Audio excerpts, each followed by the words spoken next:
Dear parents, good morning. अभी थोड़ी देर के लिए ना मैं चाहता हूँ कि आप टाइम निकाल के ना अभी 2 मिनट के लिए मेरी बात आप सब पेरेंट्स ज़रूर ध्यान से सुनें। अगर अभी आप इस समय बिज़ी हो, कुछ कर रहे हो, है ना, तो इस वीडियो को बाद में सुन लेना, कोई प्रॉब्लम वाली बात नहीं है, लेकिन आराम से सुनना प्लीज़। स्पेशली जो पहला सेशन प्री नर्सरी का होता है, फिर नर्सरी होता है, फिर LKG, फिर UKG, है ना। जिन बच्चों का भी सेकंड सेशन चल रहा है, जो नर्सरी क्लास में है, ये वीडियो स्पेशल उनके लिए है, वो ज़रूर ध्यान से सुनें। क्लास में जो नर्सरी क्लास के बच्चे हैं, प्री नर्सरी वालों को तो हाथ पकड़ के लिखवाना पड़ता है, घर पे भी और स्कूल में भी। जो नर्सरी क्लास के बच्चे हैं, जिनका भी सेकंड सेशन है, ये पेरेंट्स वो वीडियो ज़रूर ध्यान से सुनें प्लीज़, ठीक है। हम नर्सरी क्लास के किसी भी बच्चे को हाथ पकड़ के नहीं करवाते हैं, क्योंकि ऑलरेडी हमारे स्कूल मैनेजमेंट स्टाफ में well educated, well experience teacher जो हैं, उन्होंने प्री नर्सरी के अंदर इतनी मेहनत की है कि अब नर्सरी में बच्चे का हाथ पकड़ के लिखवाने की ज़रूरत नहीं पड़ती है, पहली चीज़। दूसरी चीज़, बच्चा क्लास में भी खुद अपने हाथ से लिखता है, चाहे वो टाइम ज़्यादा ले लिखने में, लेकिन अपने हाथ से लिखता है। स्पीड का इशू है, वो धीरे धीरे हो जाएगा इम्प्रूव, उसमें कोई प्रॉब्लम नहीं है। घर पे भी बच्चा खुद अपना हाथ पकड़ के लिखे, जितना भी लिखे अपना हाथ पकड़ के लिखे। बस कंडीशन ये है कि आप उस समय इन्वायरमेंट वैसा रखें कि बच्चे का फोकस पढ़ाई पे जाए, राइट। दूसरी चीज़, आपका बच्चा क्लास में खुद अपने हाथ से लिख रहा है, तो कुछ पेरेंट ऐसे हैं जो जल्दी जल्दी के चक्कर में शायद, है ना, खुद उसका होमवर्क लिख देते हैं, या उसका हाथ पकड़वा के उसको लिख देते हैं। क्लास में बच्चा खुद अपने हाथ से लिख रहा है, तो घर पे उसका हाथ पकड़ के लिखवाने की ज़रूरत नहीं है। एक मैं छोटी सी ना स्टोरी आपके साथ में शेयर करता हूँ, आप इस चीज़ का ना गहराई से मतलब समझना प्लीज़ कि इसका नुकसान क्या है। अगर आप क्योंकि अभी बच्चे नर्सरी क्लास में हैं, बच्चे खुद लिख लेते हैं, तो आपको लिखने की, हाथ पकड़ाने की ज़रूरत नहीं है ना। एक छोटी सी स्टोरी मैं शेयर कर रहा हूँ, प्लीज़ इस चीज़ की गहराई को समझने की ना कोशिश करना प्लीज़। एक बार क्या होता है कि दादा और पोता सैर करने के लिए निकले होते हैं, घूमने के लिए निकले होते हैं। घूमने के लिए निकले होते हैं तो जैसे वो एक पार्क में पहुंचते हैं, अपना घूमना शुरू करते हैं, राउंड शुरू करते हैं, तो दादा थोड़ी देर के लिए अपने किसी फ्रेंड से मिलने के लिए, जो पार्क में साथ वाली चेयर पे बैठा होता है, उसके पास चला जाता है। तो पोते को वो वहीं बिठाता है कि बच्चे तू 2 मिनट यहीं रुक, सामने ही होता है। उस कंडीशन में क्या होता है कि, उस सिचुएशन में क्या होता है कि वो जो बच्चा है ना, उसका ध्यान ना बटरफ्लाई, तितलियाँ जो होती हैं ना, उसके ना अंडे पे पड़ जाता है। एक छोटा सा घोंसला टाइप का कह लो आप, जहाँ पर तितली ने अंडे दिए होते हैं, उस बच्चे का ध्यान ना वहाँ पर चला जाता है, अंडों के ऊपर चला जाता है। और कुछ अंडे ऐसे थे जो टूट रहे थे खुद ब खुद, अंदर से जो तितलियाँ थी वो तोड़ के, है ना, ब्रेक करके बाहर आती हैं। तो कुछ अंडे वैसे के वैसे थे, वो भी टूटे हुए नहीं थे।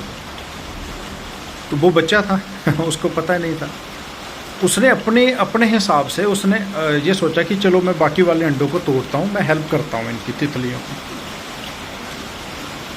जो अंडे अभी टूटे नहीं थे ना, उस बच्चे ने क्या किया, उन अंडों को तोड़ दिया और इस उम्मीद में बैठ गया कि अब यहाँ से तितलियाँ बाहर निकलेंगी, उड़ेंगी, है ना।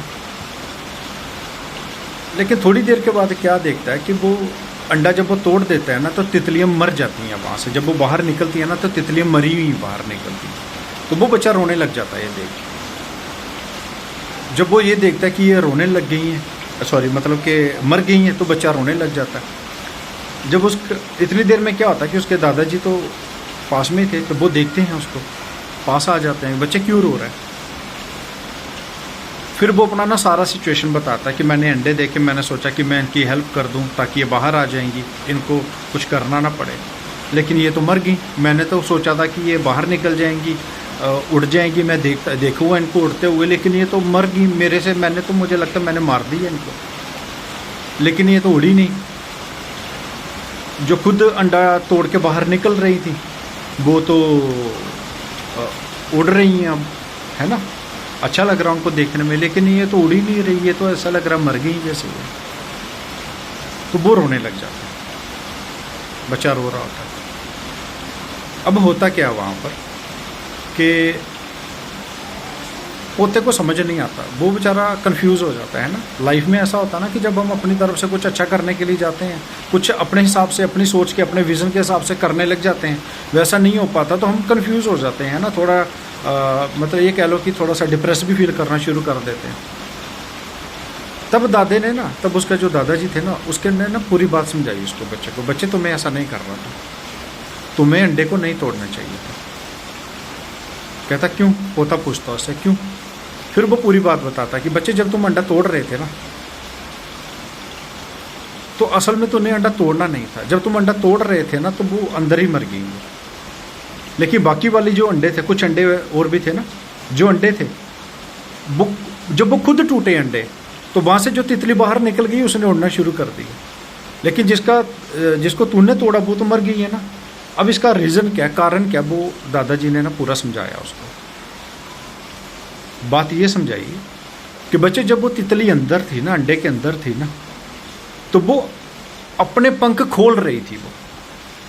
वो धीरे धीरे धीरे धीरे धीरे धीरे धीरे पता नहीं कितने दिन से वो कोशिश कर रही थी अपने पंख खोलने की, क्योंकि उसके पंख जुड़े हुए होते हैं शरीर के साथ, है ना। कुछ ऐसा सिस्टम होता है कि उसके पंख जुड़े हुए होते हैं, और वो पंख अंडे के अंदर ही खुल जाते हैं उसके, जब वो जोर लगा रही होती है। वो अंडा नहीं तोड़ रही होती, वो जोर लगा के अपने पंख खोल रही होती है। अंडा तोड़ना तो सिर्फ एक बहाना होता है उसके लिए, वो एक इन्वायरमेंट क्रिएट करता है कि वो, है ना। लेकिन अब तूने अंडा तोड़ दिया, अंडा तोड़ दिया, अब उसके पास वो इन्वायरमेंट ही नहीं है, वो माहौल ही नहीं है, अब उसके पास कोई बहाना नहीं बचा कि वो अपने पंख खोल सके। जब तूने अंडा तोड़ दिया, उसके पंख वैसे के वैसे रहे, उड़ी नहीं, वो बेचारी मर गई। यहाँ से ना एक चीज़ सीखने को मिलती है, यहाँ से सीखने को हमें ये मिलती है कि अगर बच्चा क्लास में परफॉर्म ये कर रहा है, खुद करने की कोशिश कर रहा है, मैं मेन पॉइंट पे बात करता हूँ, अगर बच्चा खुद करने की कोशिश कर रहा है ना, वो एक लाइन लिखे, आधी लाइन लिखे, खुद लिखे, कोई प्रॉब्लम नहीं है। जी नर्सरी क्लास के बच्चों की मैं बात बता रहा हूँ, प्री नर्सरी वाले जो भी लाइफ में फर्स्ट टाइम स्कूल गए हैं, उनको ज़रूरत है उनका हाथ पकड़ के कुछ महीने, 2, 3, 4 महीने के लिए उनका हाथ पकड़ के लिखवाने की ज़रूरत है, पास बैठने की ज़रूरत है। लेकिन नर्सरी क्लास वाले बच्चों की अगर आप खुद हाथ पकड़ के उनको लिखवा रहे हो ना, तो बहुत गलत चीज़ है, मत लिखवाइए प्लीज़। बच्चा अगर क्लास में खुद लिख रहा है ना मैम, तो घर पे भी उसको खुद लिखने दो। कंडीशन ये है कि उसके आसपास माहौल वैसा आप रखें प्लीज़, ठीक है। अगर आप खुद अपने बच्चे का होमवर्क खुद लिख के भेज रहे हैं या खुद करवा के भेज रहे हैं, जबकि बच्चा खुद लिख सकता है, तो समझ लीजिएगा कि आप भी वैसा ही कर रहे हो जैसा उस बच्चे ने अंडे के साथ किया। उसने तो सोचा था कि चलो इसकी मैं हेल्प कर देता हूँ, लेकिन उसने उसको तितली को ही ख़त्म कर दिया। तो यहाँ पर इस चीज़ का ज़रूर खास ध्यान रखें प्लीज़ आप। Thank you so much, thank you so much.